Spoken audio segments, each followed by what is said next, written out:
Dalam nama Bapa dan Putra dan Roh Kudus. Amin. Ya Bapa, Tuhan langit dan bumi, kerajaan-Mu Kau wahyukan kepada orang kecil dan rendah hati. Berilah kami hati yang terbuka bagi kehadiran dan kekayaan-Mu yang terpantul dalam kitab suci, dalam alam semesta, dan dalam hidup kami. Inilah permohonan kami demi Kristus, Tuhan dan pengantara kami. Amin.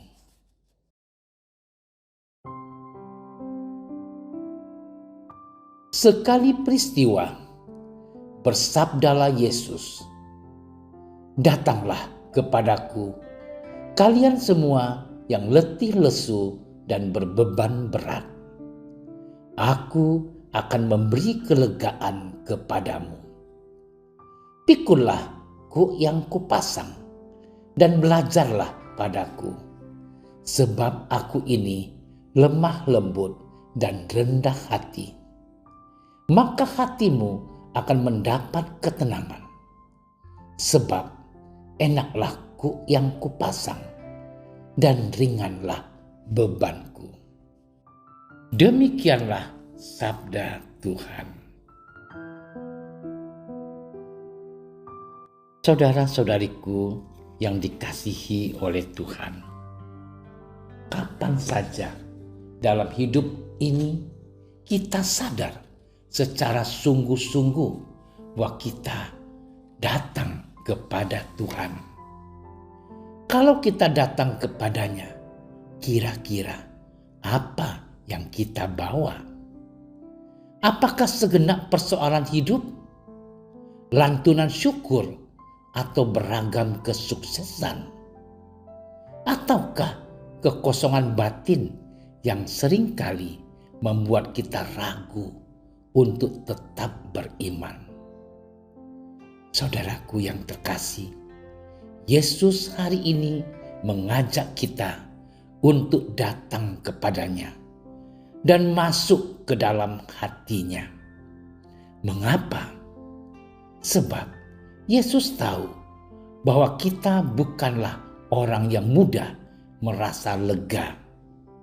Yesus tahu bahwa setiap saat kita harus berjuang untuk bertahan dalam kebenaran, dan perjuangan itu tidak mudah.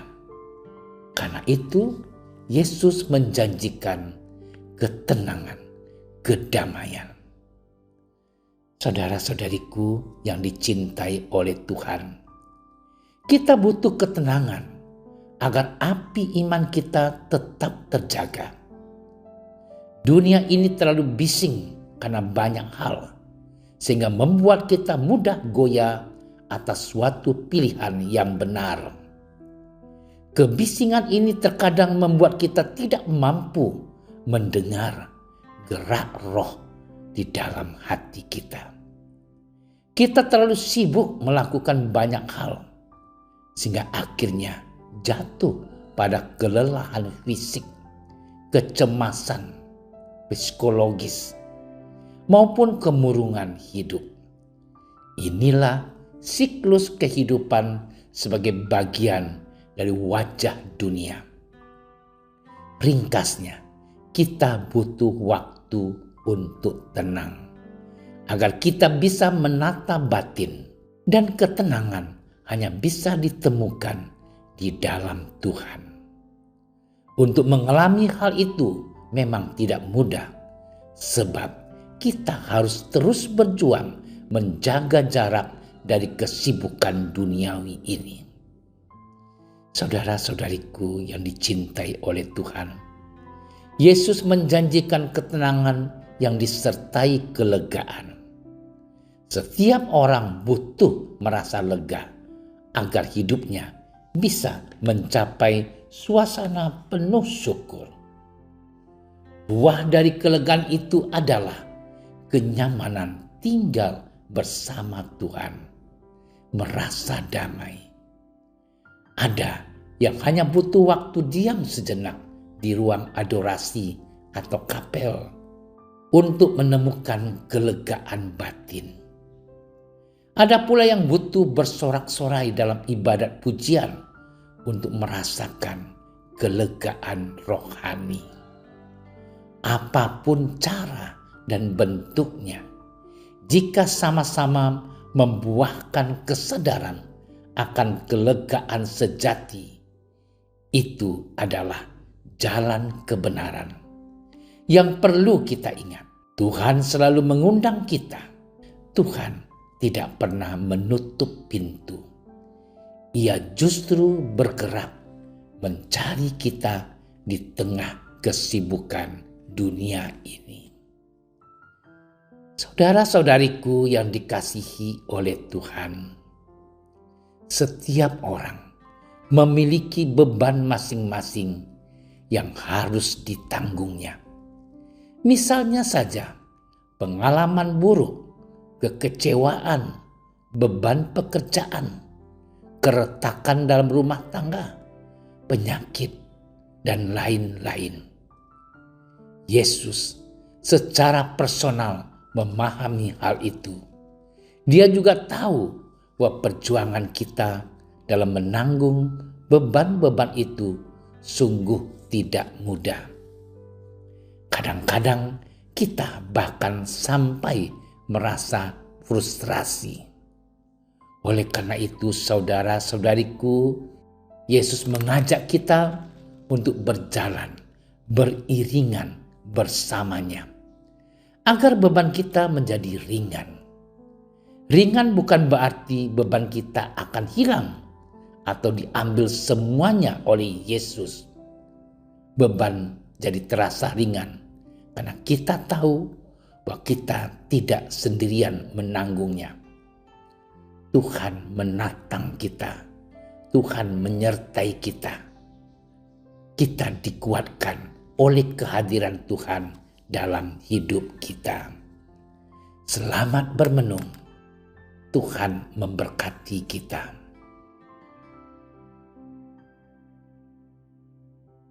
Ya Tuhan, kami bersyukur kepadamu karena Engkau senantiasa membuka diri dan hatimu bagi kami.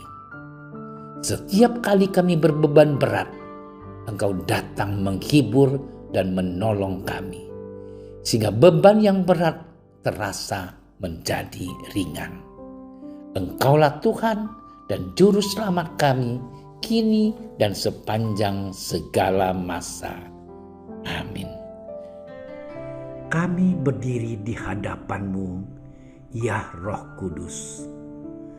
Pada saat kami berkumpul di dalam nama-Mu, bersama-Mu sendiri yang membimbing kami, membuat diri-Mu nyaman berdiam di hati kami. Ajarilah kami jalan yang harus kami tempuh dan bagaimana kami harus mengikuti jalan itu. Kami lemah dan berdosa.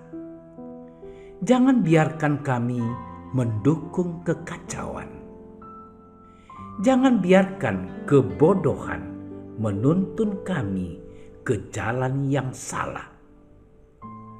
Jangan pula keberpihakan mempengaruhi tindakan-tindakan kami. Kiranya kami menemukan di dalam Engkau kesatuan kami, agar kami boleh berjalan bersama menuju kehidupan abadi dan tidak menyimpang dari jalan kebenaran dan apa yang benar. Semua ini kami mohon kepadamu yang berkarya di setiap tempat dan waktu dalam persekutuan dengan Bapa dan Putra untuk selama-lamanya. Amin. Bapa kami yang ada di surga, dimuliakanlah namamu. Datanglah kerajaanmu. Jadilah kehendakmu di atas bumi seperti di dalam surga. Berilah kami rezeki pada hari ini, dan ampunilah kesalahan kami, seperti kami pun mengampuni yang bersalah kepada kami. Dan janganlah masukkan kami ke dalam percobaan, tetapi bebaskanlah kami dari yang jahat. Amin. Salam Maria, penuh rahmat, Tuhan sertamu. Terpujilah engkau di antara wanita, dan terpujilah buah tubuhmu Yesus. Santa Maria, Bunda Allah, doakanlah kami yang berdosa ini, sekarang dan waktu kami mati. Amin. Kemuliaan kepada Bapa dan Putra dan Roh Kudus, seperti pada permulaan, sekarang, selalu, dan sepanjang segala masa. Amin. Dalam nama Bapa dan Putra dan Roh Kudus. Amin. Terima kasih sudah menyaksikan renungan hari ini. Jangan lupa like, subscribe, dan aktifkan tombol loncengnya agar Anda yang pertama mendapatkan notifikasi updatean renungan harian dari Komsos Keuskupan Padang. Dan bagikan ke sosial media agar saudara-saudara kita dapat mendengarkan dan merenungkan firman Tuhan.